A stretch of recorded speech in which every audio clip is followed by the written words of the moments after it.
बोला कि तुमने अपनी लड़की मोनिका को जीते जी तो बेच दिया और मरने के बाद भी तुम 30 लाख रुपए चाहते हो।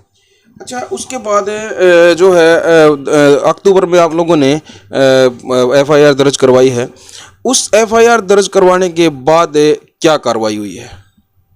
सर एफआईआर दर्ज करवाने के बाद सर ना तो कोई हमारी कार्रवाई की गई। पुलिस गनौर पुलिस ने एसआई रविंद्र जो सुनील उर्फ सिल्ले की बुआ का लड़का है, एसआई सतीश, इन्होंने हमारी कोई सुनवाई नहीं की। हम मेरे को मारने के लिए दौड़े, हमको गाली गलौज देते मेरे को और मेरी मम्मी को।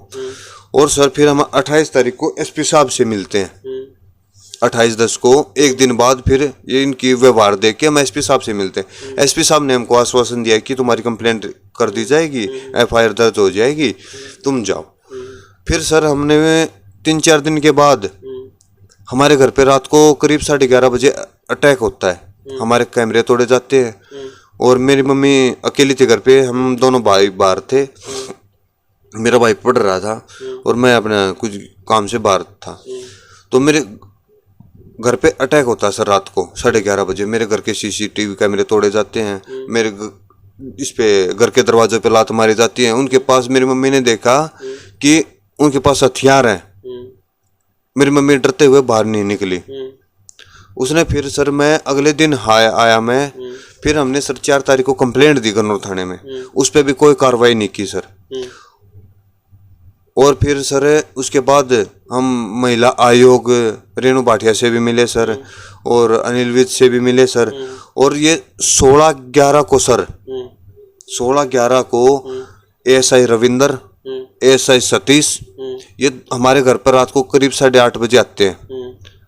आने के बाद घर पे आने के बाद ये मेरे भाई से जबरन, मेरी मम्मी तो घेर में थी, जबरन मेरे भाई से रिपोर्ट लिखवाते हैं, जिसमें हमने अन्य साथियों का, इसका नाम, इसकी वाइफ का नाम जो बता रखे थे इसमें इन्वॉल्व हैं, तो उनका नाम काट के मेरे भाई से जबरन किसी केस की धमकी दे के या झूठा केस में फंसवा के, दबाव दे के, मारपीट करके मेरे भाई से एक एप्लीकेशन लिखवाते हैं कि जैसे हम बोल रहे हैं ऐसे लिख, नहीं तो तेरे को किसी केस में या तेरे भाई को या किसी भी घर के परिवार सदस्य को हम किसी भी झूठे केस में अंदर डाल देंगे।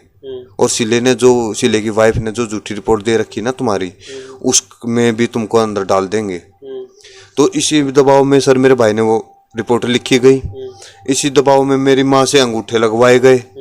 और फिर सर हम अगले दिन मैं आता हूँ घर पे, मैं वो रिपोर्ट लेने के लिए जाता हूँ गन्नौर थाने में। मैं सर हमने जो 26/10 को रिपोर्ट दी है, हमने उस पर कार्रवाई चाहिए। हम जो आप 16/11 को रिपोर्ट लेके आए हो, लिखवा के लेके आए हो जबरन, हमको उस पर कोई रिपोर्ट नहीं करवानी। हमने जो 26/10 को हमने रिपोर्ट दी है, हमने उस पर करवानी है एफआईआर।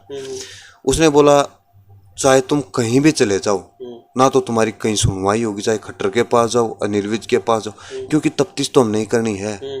जाओ तुम धक्के खाने खाओ। बोला पुलिस प्रशासन ने तो कार्रवाई यहीं से तो कार्रवाई चालू होगी। तो सर उन्होंने मेरे से सर अरेस्ट करने की कोशिश की। मेरे को धक्के मारे गए और मेरे को सर जबरदस्ती थाने से बाहर निकाला गया। और उसने एसआई सतीश ने हमको बोला कि तुमने अपनी लड़की मोनिका को जीते जी तो बेच दिया और मरने के बाद भी तुम 30 लाख रुपए चाहते हो।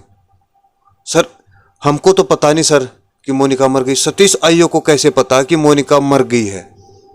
उसने कैसे बोल दिया हमें कि तुम मरने के बाद भी उस पे 30 लाख रुपए चाहते हो? आप लोगों ने पैसों की डिमांड की थी कोई? नहीं सर, सतीश आईओ का बोलना है सर। ये मतलब अपनी तरफ से अपनी तरफ से सर, क्योंकि सोनिया ने कुछ बताया है सर। क्योंकि सोनिया ने वो झूठी रिपोर्ट लिखवाई थी कि मेरा हस्बैंड इन्होंने मार दिया, बेला फुसलाकर उससे 30 लाख रुपए ले गए सर। मेरे अकाउंट से और मेरे भाई के अकाउंट से सर उसने 7 लाख रुपए ले रखे हैं, जो हमने सर सोनिया ने और सुनील ने सर। किस लिए लिए थे? ये सर दारू की फैक्ट्री लगाने के लिए, जिस 2-4 दिन में दे दूंगा। ये सर उधारे लिए थे सर, जो सुनील ने अपनी वाइफ के अकाउंट में डलवाए थे। तो वापस हुए थे वो? नहीं सर, अभी तक मेरे फोन अकाउंट झूठ नहीं बोलेगा सर। जैसे ट्रांजैक्शन कर रखी है वो झूठ नहीं बोलती सर। और 16 लाख रुपए मेरी मम्मी से लेके जा रखा है सर। ये पैसे कब लिए थे इसका, मोनिका का और सुनील का, सिल्ले का, ये चक्कर चलने से पहले या बाद? दिसंबर में सर, ये 2022 ये 2021 दिसंबर में। 2021 वैसे सर इसने बोल दिया था कि मैं दे दूंगा तुम्हारे, मेरे को कोई दारू की फैक्ट्री लगा रहा हूँ मैं, उसमें मेरे को चाहिए थोड़ा, ये 2-2, 4-4, 5-5 लाख मोनिका के कनाडा जाने से पहले लिए थे। जी सर, क्योंकि इनकी सभी की मिली हुई एक सोची समझी साजिश चल रही थी कि इनको पैसे से भी मारेंगे और यहाँ से हम भाग जाएंगे, और वहाँ जाके भी ये वहाँ पहुंच जाते, मोनिका के का सहारा लेके अगर वहाँ कनाडा भी पहुंच जाते, वहाँ भी मोनिका को मार देते, क्योंकि इसका परिवार, इसके बीवी बच्चे वहाँ पहुंच जाते। ये क्रिमिनल टाइप का लड़का था सर, ये वहाँ भी उसको जाके मारता फिर। तो अब इस मामले का खुलासा कैसे हुआ? इसका सर खुलासा नीलविज साहब ने सर 3 दिसंबर को हमें नीलविज साहब से मिले थे सर, और उन्होंने हमारा केस आईजी रे को रोहतक को भेजा था सर। उन्होंने फिर वहाँ से सर भिवानी भेजा, ये महिला थाना सर, और CIA 2 जिसमें इंचार्ज रविंद्र हैं सर, उन्होंने उनकी सहायता से सर उन्होंने हमारा बहुत कोऑपरेट किया सर। हम उनका एहसान मानते हैं सर। उन्होंने इस लड़के को पकड़ा और इससे फिर मोनिका की डेड बॉडी बरामद करवाई गई, और जहाँ पर इसकी मोनिका की डेड बॉडी को बरामद किया गया है ना सर। कहाँ से इसको, सिल्ले को कहाँ से पकड़े? ये मेरठ से इसे पकड़ा सर इन्होंने। ये फरार था या? ये फरार चल रहा था सर। जी सर। और जहाँ पर मोनिका की डेड बॉडी मिली है सर, ये सुनील का दोस्त है सर, राजेश रामफल का। ये गांव बांध का है सर। ये सर उसके फार्म हाउस में ये डेड बॉडी मोनिका की मिली हुई है, क्योंकि हम सर अगर किसी के खेत में या किसी में जाते हैं तो वो बंदा साथ होता हमारे। तो फिर फार्म हाउस तो अंदर मिली होगी ना फार्म की, या बाहर मिली? ये फार्म हाउस के अंदर है सर, अंदर मिली। 10 फुट का गड्ढा खोद के ये, क्योंकि सर एक बंदे का तो काम नहीं है नहीं, और राजेश इसमें सर शामिल है, इस हत्या को अंजाम देने में भी, उसको ठिकाने लगाने में भी। इसकी मिसेज, इसके छोटा भाई अरुण पैल, ये मोनू वकील और इसके अन्य साथी इसमें इन्वॉल्व हैं सर, जिससे तो पुलिस। इन सब के नाम आप लोगों ने FIR में दर्ज करवाए हैं?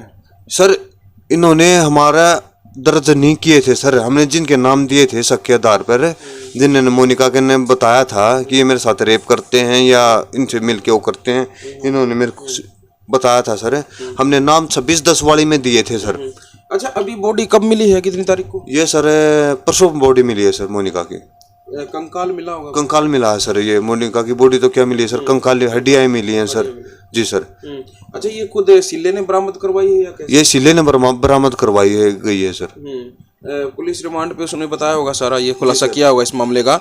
तो उसने ये नहीं बताया कि भाई जब बॉडी उसने कंकाल बरामद करवाया है तो उसने अभी तक ये सामने आया कि भाई उसने इसका कारण क्या बताया है, हत्या का जो कारण है वो क्या बताया उसने? उसने सर हमें को इस बारे में कोई पता नहीं है सर। उसने हत्या का क्या कारण बताया सर, कि मोनिका ने सर छोटे भाई को ये बताया था कि मेरा गैंग रेप करवाता है और मेरे को कुछ नशीले पदार्थ पिला के यहाँ पर पता नहीं कौन कौन आता है, उनके नाम भी बताए थे सर उन्होंने। यहाँ पर पता नहीं मेरे जैसे नशे में हो जाती थी सर वो, उसको पता ही नहीं चलता था। कई बार उसको पता चलता था, कम नशा होता था तो डोज देते होंगे, कुछ भी सर नशीला पदार्थ पिलाते होंगे, उसको कभी पता चल जाता था। अब ये बंदे हैं, उनका नाम भी बताया था सर उन्होंने। अभी इस मामले में गिरफ्तारी किस किस की हुई है? सुनील सिल्ले की हुई है सर बस। जी सर। और आप लोग क्या प्रशासन से क्या अपील करते हैं? हम सर प्रशासन से ये अपील करते हैं सर, जो भी इसमें केस में इन्वॉल्व हैं या दोषी हैं, जिन्होंने जो भी इस क्राइम करवाने में, मोनिका का रेप करने में, उसका शारीरिक तौर पे शोषण करने में, या उसकी डेड बॉडी को ठिकाने लगवाने में, गाड़ी देने में, उसकी शादी करवाने में मदद की है, रेप करवाने में मदद की और रेप किया है, या और किसी भी काम में उसके, जैसे फरारी में वो कहाँ कहाँ फरार था, जिन्होंने उसका मदद की है, उनको भी सजा मिली सर।